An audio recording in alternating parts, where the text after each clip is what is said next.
Assalamualaikum Bang Mun. Waalaikumsalam.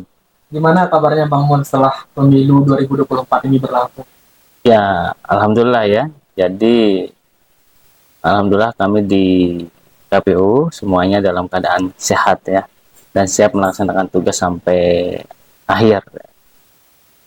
Jadi agak sibuk ya Bang Mun ya untuk setelah pemilu ini gitu untuk mereka dan sebagainya. Ya, dari sisi rutinitas kalau bagi kami biasa saja ya. Kegiatannya kami anggap sama saja karena di KPU itu bekerja itu selama 24 jam dan tidak ada hari libur ya. Jadi 7 hari dalam seminggu itu bekerja full. Tetapi hanya saja tahapannya sekarang ini kan sudah di ujung ya. Sudah di ujung dan saat ini sedang proses rekapitulasi di tingkat kecamatan. Jadi kalau tidak salah adik-adik ini kan anggota KPPS Betul. ya. Banyak orang menyatakan bahwa adik-adik KPPS adalah abdi negara. Kira-kira bagaimana rasanya pertama kali menjadi abdi negara? Ya rasanya terus di KPPS ini Bang Mun ya sangat capek gitu. Karena kita kerja dari pagi, satu paginya lagi. Itu dari teman-teman gimana? Mungkin buat kita terlalu capek juga karena baru-baru juga. Karena baru ya. Ya, baru merasakan ya di KPPS tersebut. Ya, kalau ini satu lagi, Ya mungkin sama aja sih kalau ditanya gimana nya, pasti kalau masih baru ya capeknya dapat, kemudian apalagi pas pemungutan itu bang kan kita pakai aplikasi juga yang tempat biasanya Rekapan ya. ya Sampai subuh rekapan ya. lagi sampai kan pleno-pleno ya, sedikit ribet lah untuk kita yang pemula. ya, tetapi bertiga tidak kapok menjadi abdi negara. Sama Insya Allah Ya. tidak kapok. Ya, karena nanti tentu akan kita laksanakan pemilihan kepala daerah ya di bulan November. Tentu juga prosesnya akan sama. Ada rekrutmen anggota KPPS. Harapannya adik-adik yang kemarin terlibat ikut serta lagi. Karena pada dasarnya pekerjaannya lebih mudah ya.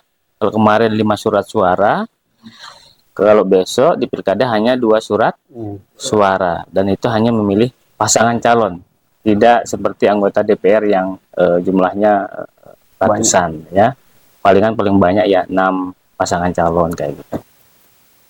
Begitu ada lagi ya.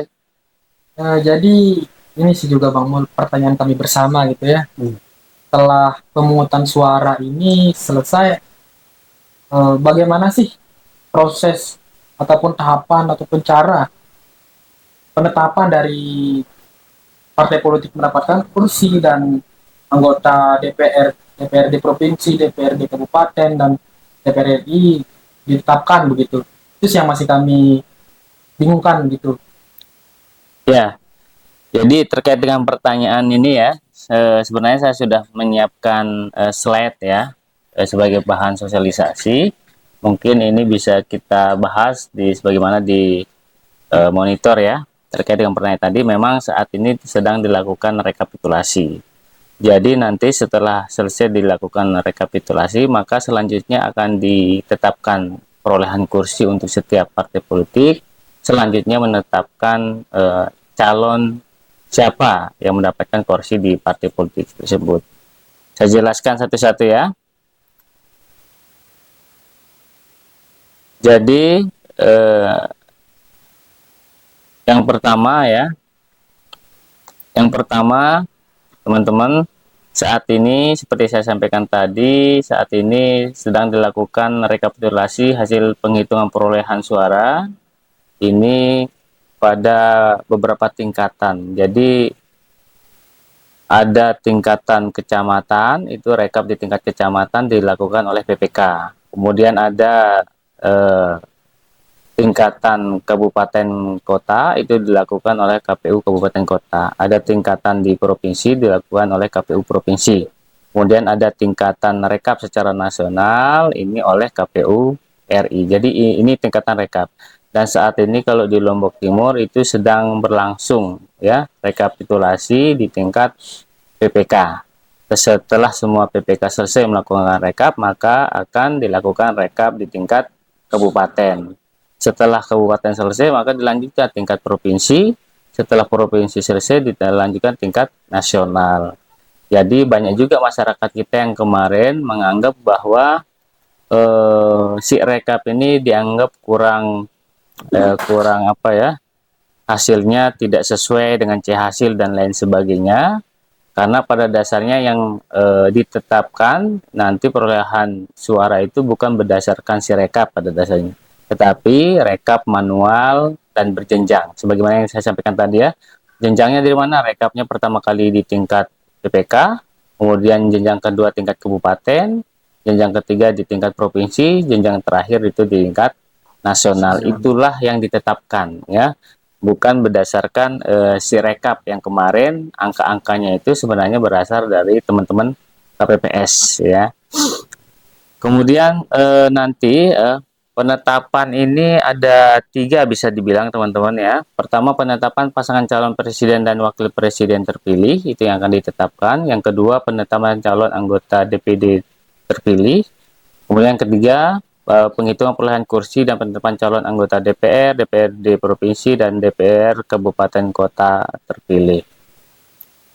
Kemudian penetapan pasangan calon presiden ya, kemudian penetapan calon anggota DPR, penetapan calon anggota DPD ini dilakukan oleh KPU RI ya. Sedangkan kalau untuk anggota DPRD provinsi ini dilakukan oleh KPU provinsi. Kemudian untuk calon anggota DPRD kabupaten kota yang terpilih ini akan ditetapkan oleh KPU kabupaten. Jadi kewenangannya itu berbeda-beda seperti tadi ya. Kalau di kabupaten besok hanya bisa menetapkan perolehan kursi dan calon terpilih untuk DPRD kabupaten saja. Sedangkan provinsi oleh provinsi, kemudian DPD, DPR RI, dan pasangan calon presiden itu oleh KPU RI. Jadi sesuai tingkatan ya Bang. Betul. Jadi sesuai dengan tingkatannya masing-masing. Kemudian banyak juga masyarakat kita yang bertanya bagaimana menentukan calon terpilih untuk presiden dan wakil presiden. Iya, selanjutnya untuk penetapan paslon terpilih untuk presiden dan wakil presiden ini ada 2. Yang pertama, jika paslonnya itu lebih dari 2, sebagaimana di pemilu 2024 ini ya, ada 3 paslon, maka persyaratannya suara sah yang diperoleh itu pertama lebih dari 50% suara sah. Kemudian yang kedua syaratnya adalah sedikitnya 20% suara sah di setiap provinsi yang tersebar di lebih dari 50 provinsi di Indonesia. Maksudnya yang 20% ini harus tersebar di lebih dari 50% provinsi yang ada di Indonesia, itu syarat kumulatifnya. Kemudian kalau hanya 2 pasangan calon, dan ini pernah terjadi di pemilu 2019, maka syarat-syarat 20% suara sah di setiap provinsi ini tidak berlaku ya. Langsung yang akan ditetapkan adalah pasangan calon presiden yang memiliki suara sah terbanyak ya, tanpa melihat persebarannya seperti yang tadi. Berarti ini lebih dari berlaku untuk lebih dari 2 pasangan calon kan ya? Betul, betul. Untuk di saat ini di 2024 ya, calon nanti yang akan ditetapkan menjadi calon terpilih itu adalah yang memperoleh suara sah itu lebih dari 50%. Kemudian memiliki perolehan suara sah itu 20% di lebih dari 50% provinsi yang ada di Indonesia. Misalnya saat ini kan provinsi di Indonesia berapa? 38 ya, 50% lebihnya itu ya sekitar 20 ya, 20 provinsi lah gitu minimal perolehan suara sahnya sebesar 20% tadi. Kemudian tatkala tidak ada yang memperoleh suara sebagaimana yang saya sampaikan tadi, maka akan lanjut ke putaran kedua. Nah, karena hanya 2 pasangan calon di putaran kedua, maka tidak lagi memperlihat persebaran tadi, langsung akan ditetapkan untuk pasangan calon yang memiliki suara sah terbanyak ya. Ini berdasarkan pasal 64 Undang-Undang Dasar 1945. Jadi kalau pasangan calon yang terpilih itu ini udah diatur di Undang-Undang Dasar, dan kemudian diatur juga di Undang-Undang 7 tahun 2017 tentang pemilihan umum. Kemudian ini untuk presiden tadi ya. Sekarang kita ke DPD ya. Kalau DPD ini jadi daerah pemilihannya adalah provinsi ya. Bisa dibilang kalau DPD ini setiap provinsi itu sama jumlah DPD-nya, yaitu 4 tanpa melihat jumlah penduduk. Lain halnya kalau untuk DPR. Kalau DPR itu dia proporsional dari jumlah penduduk.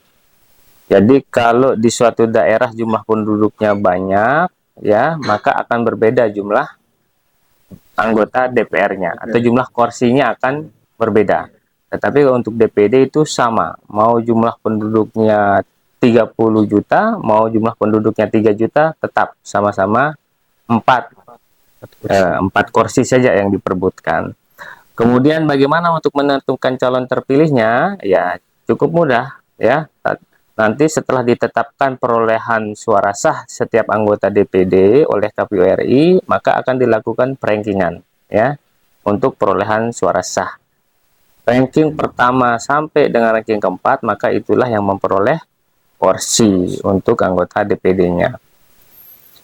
Nah, ini yang sedikit agak berbeda, ini untuk penghitungan perolehan kursi dan penetapan calon terpilih untuk anggota DPR ya. Pertama, nanti yang akan dilakukan adalah penetapan hasil pemilu ya. Kemudian penyusunan peringkat suara sah setiap calon nanti akan disusun. Kemudian penetapan ambang batas untuk DPR ya. Kemudian penghitungan dan penetapan perolehan kursi untuk setiap partai politik. Selanjutnya penetapan calon terpilih. Jadi itu tahapan-tahapannya. Kita akan bahas satu-satu. Pertama terkait dengan ambang batas DPR RI, dan ini hanya berlaku untuk DPR RI saja. Jadi kalau di anggota DPR provinsi dan kabupaten ini tidak berlaku ambang batas yang biasa disebut dengan parliamentary threshold atau ambang batas parlemen. Maksudnya apa ambang batas ini? Oleh undang-undang ditetapkan bahwa ambang batas untuk DPR RI itu adalah 4%. Jadi partai politik untuk bisa diikut sertakan dalam penghitungan perolehan kursi harus dulu memperoleh 4% suara sah nasional ya. Jadi walaupun di suatu daerah dia dapat kursi, misalnya di NTB partai tertentu dapat kursi, di Bali dapat kursi, di beberapa daerah dapat kursi, tetapi setelah dihitung perolehan suara sah secara nasional tidak 4% atau di bawah 4%, maka tidak ikut disertakan dalam penghitungan perolehan kursinya ya.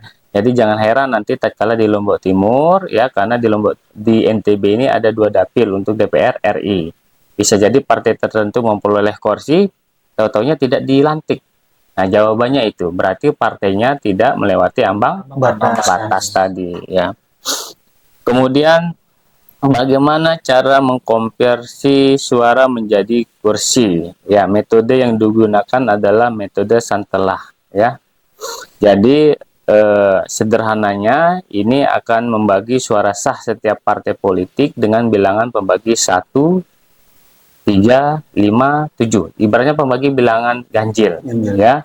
Itu metodenya. Kemudian hasil pembagian diurutkan berdasarkan jumlah suara sah terbanyak ya. Nanti akan kita contohkan. Kemudian suara sah terbanyak pertama mendapatkan kursi pertama, suara sah terbanyak kedua mendapatkan kursi kedua, dan seterusnya. Ini contohnya ya.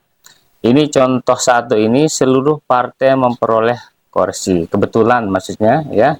Mau seluruh partai memperoleh kursi, karena di sini di contoh ini jumlah kursi yang diperebutkan adalah 12 kursi, sedangkan jumlah partai politiknya hanya 9 partai politik. Ini contoh saja ya.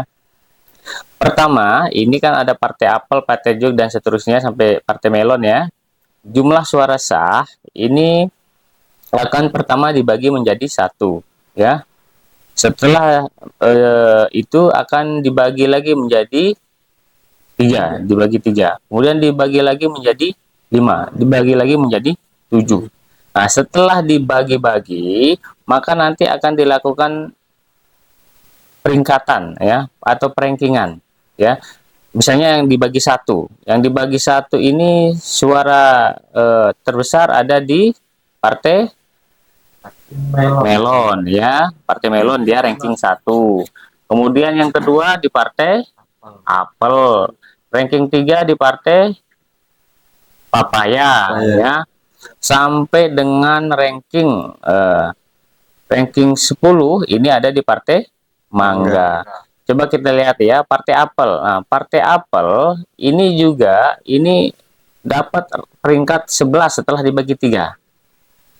20.276 itu dibagi 3 dapat 6.758. Ya, kalau di ranking ini ternyata dia ranking 11 ya. Sama juga halnya dengan Partai Melon. Dibagi 5 ya, 32.854 dibagi 5 ini dapat 6.570 ya. Setelah di ranking ternyata rankingnya 12. Sedangkan jumlah kursi yang diperebutkan adalah 12. Setelah di ranking dan jumlah kursinya sudah habis ya, maka bisa kita simpulkan Partai Apel ternyata di dapil ini memperoleh 2 kursi, yaitu kursi kedua sama kursi 11. Kemudian Partai Jeruk ini dapat 1 kursi dan seterusnya. Ini Partai Melon ini mendapat 3 kursi ya.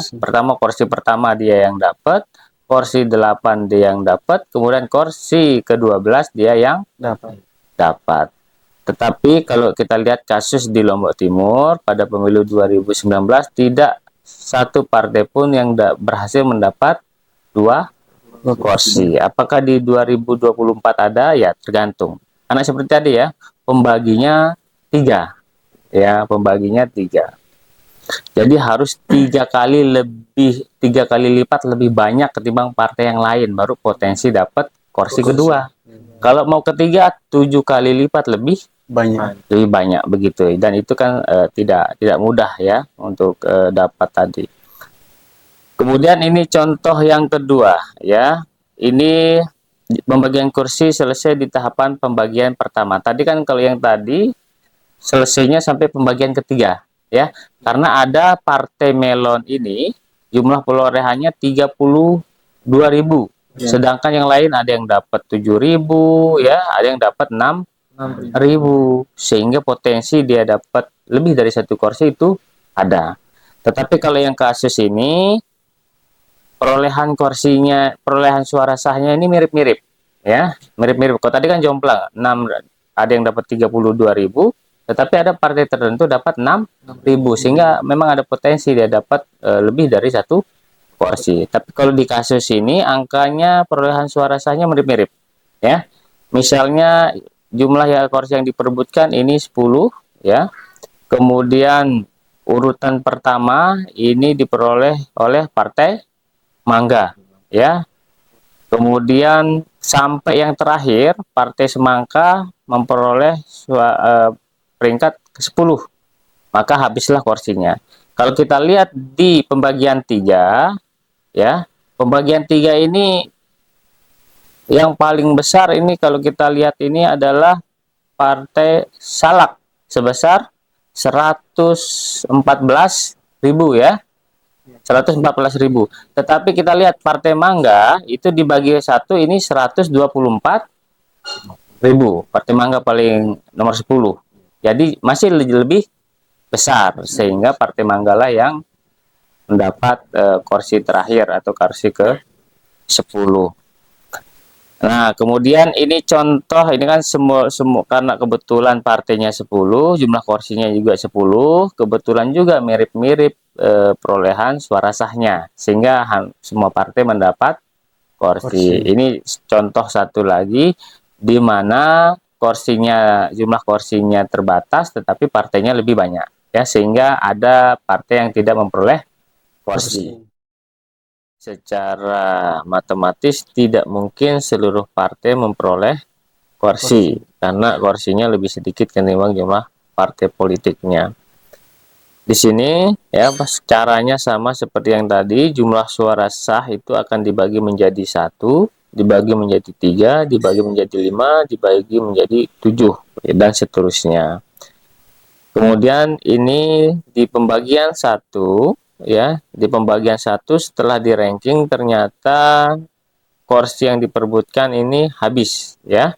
Sebagai contoh, Partai Pisang memperoleh suara sah ini sebesar 209.000 ya, paling besar, sehingga memperoleh kursi pertama. Kemudian kursi terakhir atau ke-8 ini diperoleh oleh Partai Melon sebesar suara sahnya 76.000 ya, ini peringkat ke-8. Sedangkan peringkat ke-9-nya adalah Partai Semangka 43.000. Peringkat ke-10-nya adalah Partai Mangga 35.000. Tetapi karena hanya 8 kursi, peringkat ke-9 dan ke-10 tidak memperoleh kursi ya. Kemungkinan itu yang akan terjadi di Lombok Timur. Sebagai contoh, di Lombok Timur 2 atau Dapil 2 itu jumlah kursinya yang diperebutkan 11, sedangkan jumlah partai politik sebanyak 18 partai. Otomatis ada 18 dikurang 11 itu ada 7 partai. 7 partai ya, yang potensi tidak memperoleh kursi, yang pasti 7 partai. Tapi tatkala nanti ada partai yang memperoleh 2 kursi, otomatis bertambah lagi yang tidak mendapatkan kursi ya. Dengan asumsi setiap partai dapat 1 kursi, maka ada potensi 7 partai yang tidak memperoleh kursi. Jadi itu ya teman-teman terkait dengan bagaimana konversi suara sah menjadi kursi setiap partai politik. Ada kira-kira yang ditanyakan dari tadi ya, konversi suara sah menjadi kursi tadi. Tadi kan berbeda saja ya, berbeda saja jumlah suara sah yang diperoleh. Gitu. Ini sih Bang Mul mau nanya, ya, misalkan nih ada 2 partai politik yang memiliki suara sama, dan yang diperebutkan itu adalah kursi yang terakhir gitu. Nanti siapa yang bakalan dapat dari 2 partai itu yang dapatkan kursi? Ya, jadi oleh undang-undang ya maupun oleh PKPU ini sudah diatur ya. Tatkala ada jumlah perolehan suara sah partai politik itu sama, dan kebetulan yang diperebutkan adalah kursi terakhir ya. Walaupun dalam sejarah di Lombok Timur ini bisa dibilang tidak pernah terjadi ya, persis sama gitu, itu jarang terjadi, tapi potensi terjadi itu ada ya. Apa yang akan dilakukan ini sebagai contoh ya, ini 2 partai mendapat perolehan suara sama, jumlah kursi yang diperebutkan 7, sedangkan jumlah partainya adalah 10 ya. Kalau kita lihat ya, Partai Melon ini memperoleh suara sah sebesar 124.699 dan sama dengan Partai Semangka. Dan kita lihat ini mereka sama-sama ranking 7 akhirnya ya, sama-sama ranking 7 atau memperebutkan kursi terakhir tadi ya. Kemudian apa yang akan dilakukan, siapa partai mana yang akan memperoleh kursi terakhir tadi? Caranya adalah dengan melihat sebaran ya, sebaran perolehan suara sah partai politik. Sebaran mana yang paling besar, maka itu akan memperoleh kursi. Ya, pertama yang dilihat kalau misalnya dia DPRD kabupaten, karena DPRD kabupaten itu dapilnya terdiri dari gabungan kecamatan. Maka yang pertama dilihat adalah kecamatannya ya. Kecamatan mana yang misalnya di dapil 2 tadi jumlah kecamatannya sebanyak 5 ya, di dapil 2 itu ada 5 kecamatan. Jadi akan dilihat misalnya Partai Melon ini di berapa kecamatan dapat suara sahnya, kemudian Partai Semangka ini di berapa kecamatan ya. Tetapi ada juga di daerah dapil tertentu ya, di dapil tertentu itu eh, perolehannya di setiap kecamatan sama. Sebagai contoh ini ya, kalau kecamatan A sama-sama dapat suara sah, kecamatan B dua partai ini dapat sama-sama suara sah, kecamatan C juga sama-sama dapat suara sah. Oleh karena itu akan dipersempit lagi, dilihat kelurahannya. Kebetulan di kecamatan A ini Partai Melon di dua kelurahan sama, ada suara sahnya, Partai Semangka juga sama. Kemudian di kecamatan B ini yang berbeda ya. Ini di kelurahan B1 Partai Melon ada suara sah, tetapi di kelurahan kecamatan B, kelurahan B2 ini nol ya. Perolehan suara sahnya tidak ada. Sedangkan Partai Semangka ini di dua kelurahan ini ada. Nah, jika kasusnya seperti ini, maka bisa ditetapkan bahwa yang memperoleh suara kursi terakhir tadi, kursi ketujuh adalah Partai Semangka. Karena persebarannya ini di 6 kelurahan dari 3 kecamatan. Sedangkan Partai Melon ini hanya di 5 kelurahan dari 3 kecamatan.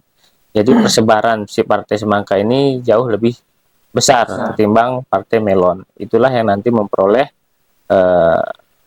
kursi terakhir tadi ya. Jadi begitu caranya. Tatkala nanti kelurahannya ternyata sama, maka akan dilihat lagi TPS-nya ya, dilihat lagi TPS-nya. Nah, sampai TPS sepertinya tidak mungkin sama ya, tidak mungkin sama. Walaupun oleh regulasi ada lagi, tatkala TPS-nya sama itu oleh regulasi sudah disiapkan. Tapi saya rasa kalau sampai level TPS itu susah kita bayangkan ada yang sama ya. Begitu penjelasannya.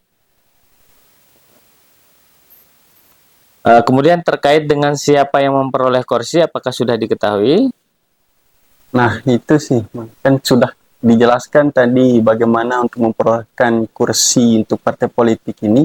Lalu bagaimana tahapan, bagaimana sih tahapan untuk Menentukan calon mana yang dapat kursi gitu ya. Ya, jadi begini. Jadi tatkala partai politik itu tadi kan tata cara bagaimana menetapkan bahwa partai politik itu dapat kursi sudah kita diskusikan tadi ya. Nah, pertanyaan berikutnya kan sebagaimana yang tadi, di dalam partai politik ini kan bukan hanya satu calon saja ya. Misalnya kalau di dapil 2 tadi itu rata-rata kalau partai politik itu 100% mengajukan calon, maka akan ada 11 calon. Ya, dari 11 calon itu seandainya partai politik dapat satu, siapa yang memperoleh kursinya ya. Jadi karena sistem pemilu untuk DPR ya itu adalah proporsional terbuka, jadi ada potensi orang itu bisa langsung menentukan pilihannya ke calon tertentu ya. Bisa jadi dia memilih partai, bisa jadi memilih calon tertentu. Lain halnya seperti pemilu ya, pada masa Orde Baru misalnya itu pemilih itu hanya memilih partai politik. Sedangkan siapa yang menjadi anggota dewannya nanti partai politik yang menentukan. Kalau sekarang karena proporsional terbuka, maka pemilih itu bisa langsung menentukan pilihannya calon mana yang dikehendaki untuk mewakili di partai tersebut ya. Oleh karena itu ya, perolehan suara setiap calon itu pasti berbeda-beda. Kemudian tatkala partai politik tadi memperoleh kursi, maka yang mendapatkan kursi di partai politik itu adalah calon yang memiliki suara sah terbanyak atau terbesar ya. Itu dia nanti, sehingga nanti juga akan ditetapkan oleh KPU Kabupaten untuk DPRD Kabupaten perolehan suara sah setiap calon itu akan juga ditetapkan ya. Jadi akan di ranking perolehan suara sah terbanyak dari calon partai ini, ini si A, si B, si C dan seterusnya.